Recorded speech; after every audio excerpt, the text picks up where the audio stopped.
I'm going to get right to the data. Self-mastery. Happily, you can remove each of these insidious prompters yourself. What's more, you can, by understanding the laws and dynamics of life, remove the cause of them so that they will plague you no more. This reassuring fact we can place before you. Nothing is impossible to the mind of man, for the conscious mind controls the subconscious mind, and the subconscious mind is all powerful. Every condition, circumstance, and manifestation of your life can be changed to suit your conscious desires. The commandments are only two. Know that fear is your enemy, and understand the lock. For fear causes the lock, and the lock exists in the subconscious mind in the form of prompters placed there by the conscious mind. Today, with this first chapter, we ask you to begin to undo the lock. We ask you to eradicate from your mind all notion of yourself that has to do with where you live, where you were born, what you have done, and what your circumstances have been. We ask you to concentrate on only one thing, and that is the spirit within you. This real you, this conscious, hidden intelligence that exists behind your eyes is timeless, formless, and built from all the glory and magnificence that ever was. It is not a name or a job or a home. Indeed, it has nothing to do with circumstance or situation. The plain fact is that you exist. Dwell on that and nothing more. I am. Two more magnificent words were never put together. I am. This minute. This now. All the time that ever was. Only one mind. Only one mind. And you must use it.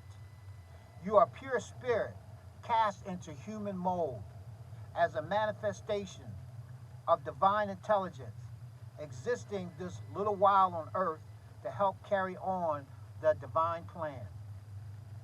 Being pure spirit, you are a part of the only intelligence there is, and all the power and understanding of this intelligence are yours to draw upon. There's only one intelligence, one mind in all creation, and everyone is a part of it. Thought transference, hypnotism, clairvoyance are only a few examples of the fact that we all are using one mind. Every book has been written by the same author. Every building and bridge built by the same engineer. Every picture painted by the same artist. Every sonnet composed by the same poet. All music conceived by the same musician. You and your neighbor, us, everybody, one. That is the way it is. The universal mind that flows through everyone knows no limitation or lack. And nothing is impossible to it.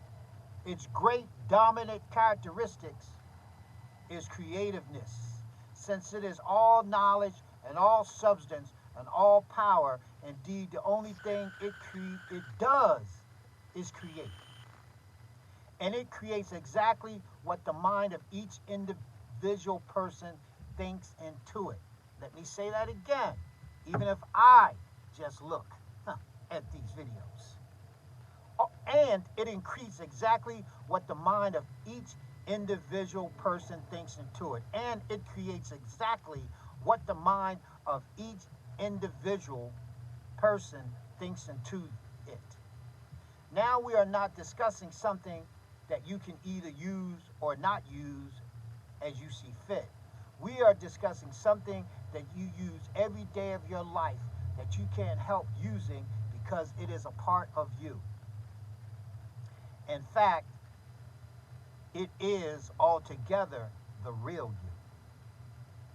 This universal mind knows no big or little, rich or poor, great or insignificant. It gives of itself according to need, and it creates according to desire. It is creating for you right now exactly what you are thinking into. Construe this mind, if you will, as a great plastic medium containing all energy, all knowledge, and all substance. Conceive of it as a medium responsive only to thought and responsive in degree and time according to how such thought is sped with conviction. We might then have a simple formula like this: thought plus conviction equals manifestation. There is manifested in your experience exactly that which you are convinced of.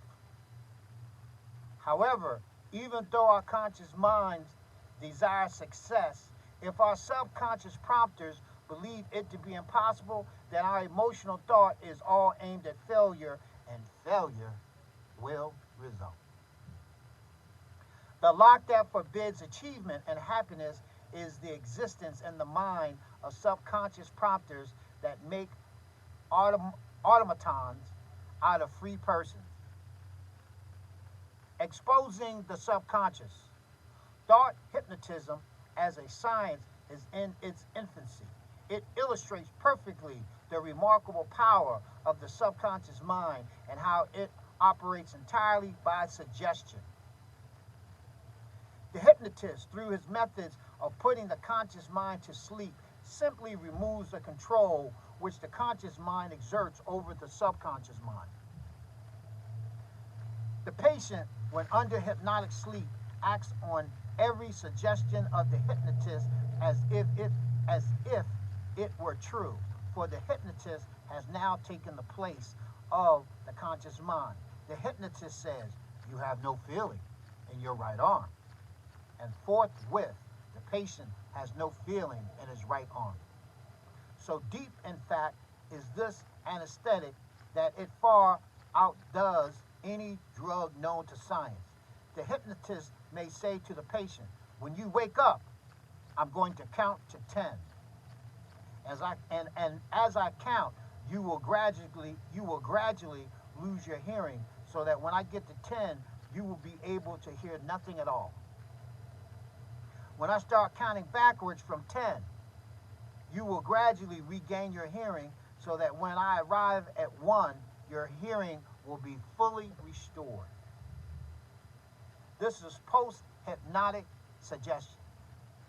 The patient is awakened, the hypnotist counts to 10, and the patient gradually loses his hearing. At 10, a gun is fired behind the patient, and not a single tremor indicates he has heard. When the hypnotist counts backwards from 10, the patient's hearing is fully restored. This is the mighty subconscious mind at work. This is but one small example of the miracles you can perform with yourself. For you, your conscious mind can take the place of the hypnotist, and your power is magnified 1,000 times because you are working toward your own desires. Dissolving your negative prompters. First, however, we must be concerned with removing all negative prompters from the subconscious mind and installing in their stead a group of positive prompters which will lead us in the path of attainment and happiness. We need not remove these negative prompters as special procedure. Since positive will override negative, all that is necessary is for us to install in the subconscious a group of positive prompters. The existence of these will dissipate all negative prompters and allow the individual to expand to the full blossom of his power.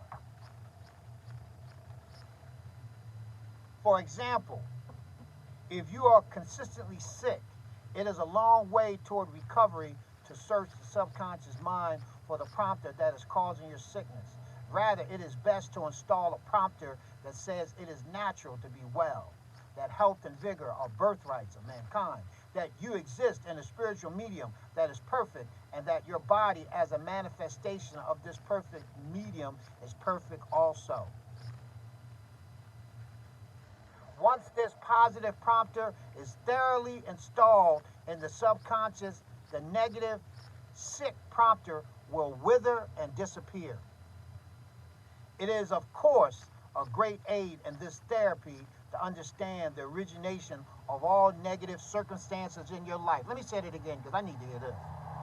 It is, of course, a great aid in this therapy to understand the origination of all negative circumstance in your life, the cause of all sin and punishment, the cause of all sin and punishment, the cause of all sin and punishment.